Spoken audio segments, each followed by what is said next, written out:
وطهر بيتي للطائفين والقائمين والركع السجود وأذن في الناس بالحج يأتوك رجالا وعلى كل ضامر. السلام علیکم ملګرو کچرتا سغوالی چې زموږ د زړه د سکون او راحت ملوشي نو د دې ماشوم دا تلاوت ضرور وورئ. ډیر بهترین انداز کې تلاوت کړی دی. خپل استاد تا خپل قاری صاحب ته سبق اورولې دی د قرآن پاک خو ډیر بهترین او خوږه لهجه کې تلاوت کړی دی زموږ عزتمندو. نو راځئ د دې ماشوم دا تلاوت ضرور وورئ. کمنټ کې د ماشوم ته ماشاءالله سبحان الله ولیکئ او د ثواب په نیت باندې دا ویډیو ډیره شیر کړئ. ټیک شو جی. نو راځئ د دې ماشوم د تلاوت ضرور وورئ. ټیک شو جی. آل إبراهيم مكان البيت ألا تشرك بي شيئا وطهر بيتي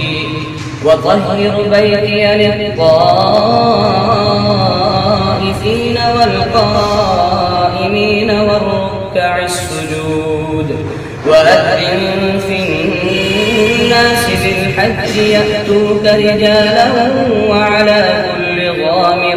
وعلى كل ضامر يأتين من كل فج عميق ليشهدوا منافع لهم ويذكروا اسم الله في أيام معلومات على ما رزقهم من بهيمة الأنعام فكلوا منها وأطعموا البائس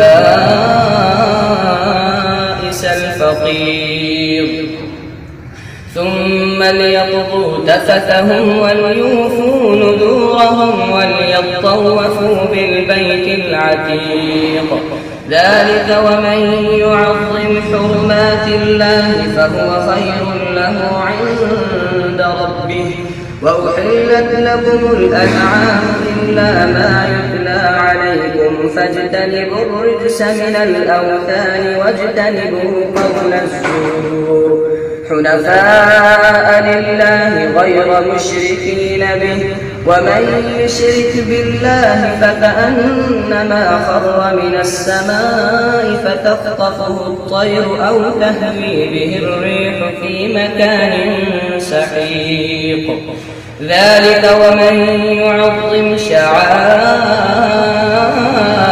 الله فإنها من تقوى القلوب لكم فيها منافع إلى أجل مسمى ثم محلها إلى البيت العتيق. صدق الله.